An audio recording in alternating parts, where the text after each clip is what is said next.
ইমাম ইবনুল কাইয়ুম আল জাওজিয়া তিনি একটা কথা বলেছেন যে বিশ্ব নবীর একটা অভ্যাস ছিল, তিনি যা বুঝেছেন সেটা হলো যে ফরজ গোসল ব্যতীত, অর্থাৎ শরীর এমন অবস্থা হয়েছে যে এখন ফরজ গোসল তার জন্য অপরিহার্য, এই রকম মুহূর্ত ছাড়া বিশ্বনবীর মুখে কোনো সময়ের জন্য কোরআন তেলাওয়াত বন্ধ হতো না।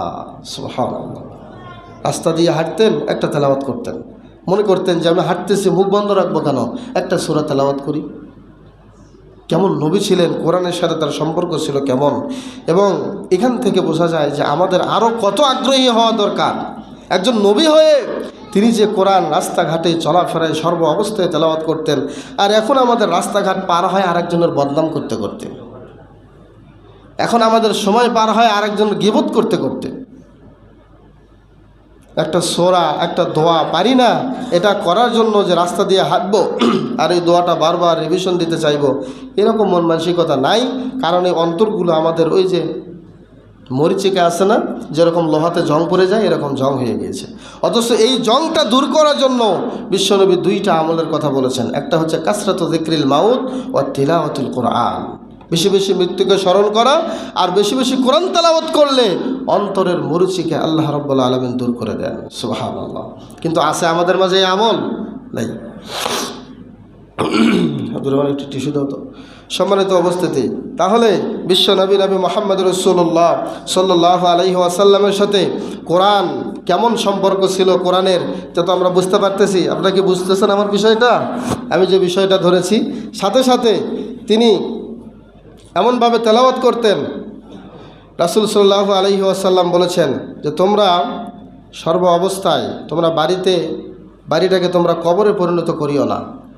লা তাজআলু বুয়ুতাকুম মাকাবিরা। হে আমার সাহাবীরা, তোমরা তোমরা বাড়িটাকে কবরে পরিণত করো না। তার মানে হলো কবরে যেরকম কোরআন তেলাওয়াত করা হারাম, কোরআন তেলাওয়াত করা হয় না, কোনো বাড়িতে যদি কোরআন তেলাওয়াত করা না হয়, ওই বাড়ি আর কবরের মাঝে কোনো পার্থক্য থাকে না। কথাটা বুঝতে পারছেন আমার? বিশ্বনবী বললেন, শোনো, ফাইন্নাশ শাইতানা, নিশ্চয় শয়তান, ইয়ানফিরু মিন বাইতিল্লাযী তুকরাউ ফীহি সূরাতুল বাকারা। ও আমার সাহাবীরা, যদি তোমরা চাও তোমাদের বাড়িটা কবরে পরিণত না হোক এবং ওই বাড়িতে শয়তান প্রবেশ না করুক, তাহলে তোমাদের উচিত হলো ওই বাড়ির মধ্যে সূরা বাকারা তেলাওয়াত করা। সূরা বাকারা যদি কেউ কোনো ঘরে তেলাওয়াত করে, তাহলে ওই ঘরে শয়তান থাকতে পারে না, ওই ঘর থেকে শয়তান দ্রুত পালিয়ে যায়। বলেন সুবহানাল্লাহ।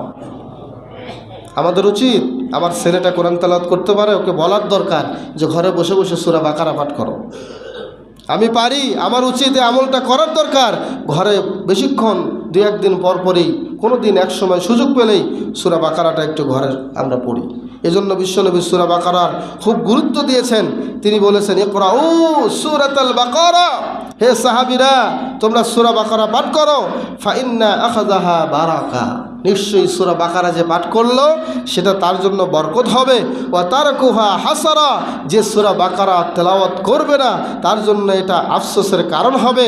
এরপরে বিশ্বনবী বলেছেন, ওয়ালা তাস্তাতিউহাল বাতালা, কোনো জাদুকরের কোনো জাদু তার কোনো ক্ষতি করতে পারবে না। সুবহানাল্লাহ। সূরা বাকারার এত মর্যাদা, সূরা বাকারার এত পাওয়ার আল্লাহ দিয়েছেন।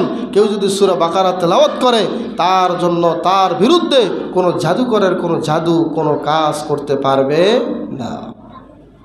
এই জন্য বিশ্বনবী সাহাবীদেরকে সূরা বাকারা তেলাওয়াত করতে বলতেন। এবং এই সূরার মধ্যে একটা আয়াত আছে, সে আয়াতটার নাম কি বলেন তো? আয়াতুল কুরসি।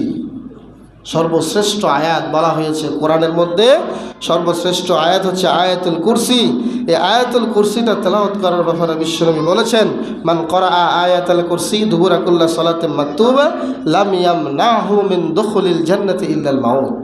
যে ব্যক্তি প্রত্যেক ফরজ সালাতের পরে সূরা বাকারা থেকে সূরা বাকারার যে আয়াতটি আয়াতুল কুরসি পাঠ করবে, ওই ব্যক্তি মরতে দেরি, জান্নাতে যেতে দেরি হয় না। সুবহানাল্লাহ। কিন্তু আফসোসের বিষয়, আমরা আয়াতুল কুরসি জানি না। কথা ঠিক না বা ঠিক? অনেকে আছে আমরা আয়াতুল কুরসি পড়তেই জানি